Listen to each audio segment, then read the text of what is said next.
Hello, Pat. Hello, John. This is Jeff, the garage guy. I've just finished making your garage plan, and I'd like to go over this and show you what I've come up with. Um, Also attached to the same email is a printable version of this document with the pricing included. So you may want to stop the video and print that out or watch it over again, your choice.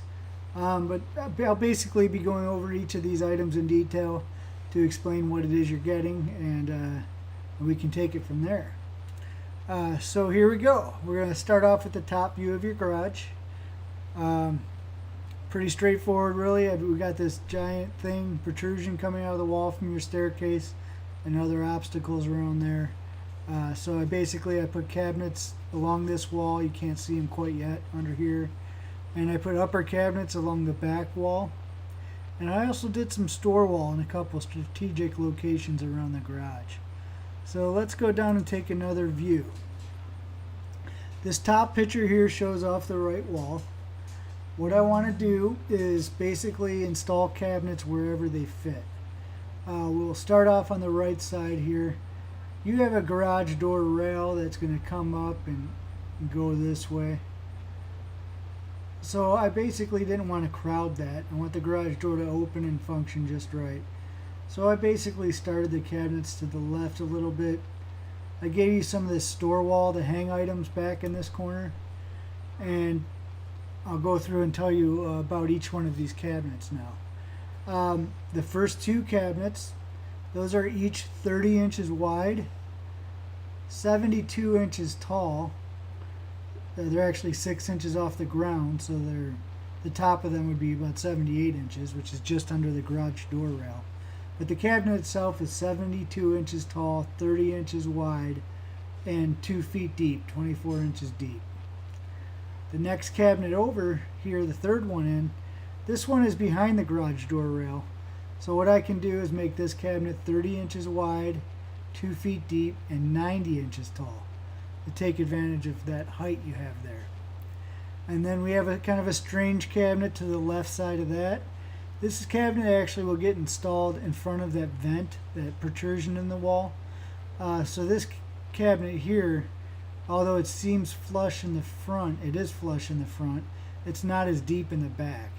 It's 18 inches wide by 90 inches tall and only 19 inches deep. And then we can go to the left side of that vent. We have another cabinet that is 30 inches wide by 90 inches tall by 23 or 24 inches deep. So those are all these cabinets here, the normal cabinets. As you can see, I really maximized the storage space that you guys had available. And then I went into the area where the slope begins. And so what I did here was I took a 24 inch wide cabinet, 90 inches tall by 24 deep. I'm going to cut a few things on the job site. So basically, it's a little bit hard to explain, but the left side of this cabinet only goes up to here. The top cuts across this way, and then the right side goes this height. I attach this door like normal, figure out where the cut has to be, bring it back to the shop, do a nice professional shop cut, and apply the edge back on that angle. So you will have a cabinet that swings open this way and shouldn't hit anything. And then the same thing with the next cabinet over. I did a 24 inch wide cabinet. I did 60 inches tall, I believe. And same concept. So when you open up one of these cabinets, there won't be an actual ceiling to the cabinet. There'll be a top that goes across here, and then there'll just be open space back here, but it'll act as a top shelf of a cabinet. But when you look up, you'll be able to see the bottom of this staircase thing here. So that's how I want to do that. I should do a pretty good job of it. I've done lots of things like this before, so it's not a problem. So what you can see here on pricing, well, let's go to the back wall cabinets. I'll start with the back wall cabinets. Here we have 3 cabinets. Each of these cabinets is 12 inches deep for some of the smaller items. Each of these cabinets are 4 feet tall, so they're really big cabinets. The two outside cabinets are each 30 inches wide, and then the center cabinet is 36 inches wide.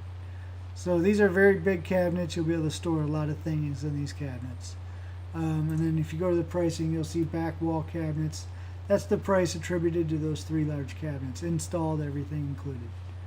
And then underneath that, you can see the price for the right wall cabinets that I just went over. And then under that, we have store wall. Here's where I put the store wall. I did a pinstripe around the garage at the normal height I normally do a pinstripe. So you'll be able to hang all kinds of stuff around the garage here. And I carried that pinstripe wherever there wasn't a cabinet, essentially. So there's a little bit to hang an umbrella or something here by the door. There's some in the corner here. I even put it up on the front wall here because there's a little bit of space to hang some stuff there as well. So I'm really trying to maximize the space in your garage. And then additionally, I also put a secondary stripe down here. Take advantage to hang some more small items, extension cords, hoses, whatnot down here. And if you choose to, it might not be the worst idea in your situation to continue that stripe across this wall if you want to. If you do, just let me know. I can add that in. So that's the store wall. That's what I intend on doing around the garage perimeter, so you can hang things on your wall. You can hang bikes or whatever you want to on this stuff. And then underneath that, we have the floor coating. Basically, what I want to do is grind your floor, coat the entire floor, and coat your wooden step to match. So that's the price for the floor coating. It's kind of hard to tell in the drawing what a floor coating would look like. Software is just not good with floor coatings. So we'll just have to use our imagination a little bit. And then we got, after the floor coating, I did paint. I would paint the walls, the ceiling as well. I forgot to put in the ceiling. But the walls and the ceiling would need to be the same color, because you don't really have an actual transition between the wall and the ceiling in some areas. So I really just want to paint everything one color, and that's what this price is based on. So we got the walls / ceiling painted whatever color you want, and if you want to try different colors, I can change the color on these drawings and show you what it would look like. We got the baseboard. I would put a fresh coat of paint around the baseboard. This stuff here, I know I got to do a little bit of repair work to your baseboard here. I'd throw that in, get that thing better attached, caulk it up, and paint it. And then also I have one door. So I would assume you'd want this one door painted. The window, I'm not sure. I mean, we'd paint the wall up to the window, but there's not too much we can do with the window itself. But we'd essentially, you have wall going right up to the glass, so we just paint up to there. So that's my plan. If you want to see these cabinets in different colors, I can do that for you. I can change the color of the walls, the store wall, the cabinets.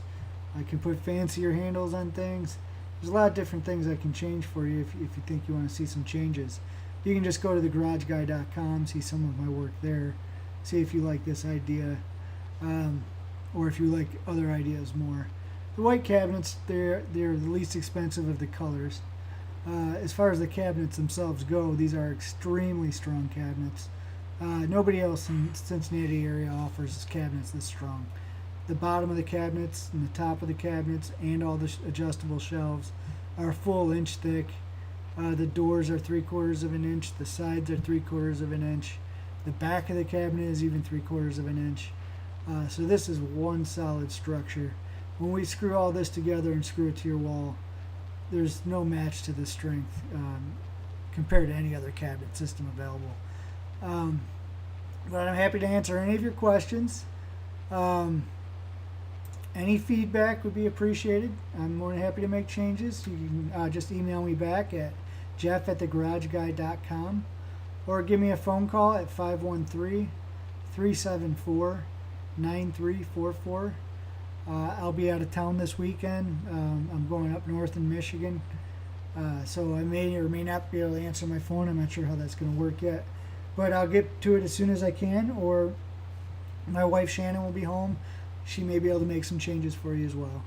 So anyway, I appreciate the opportunity and look forward to hearing back. Thanks.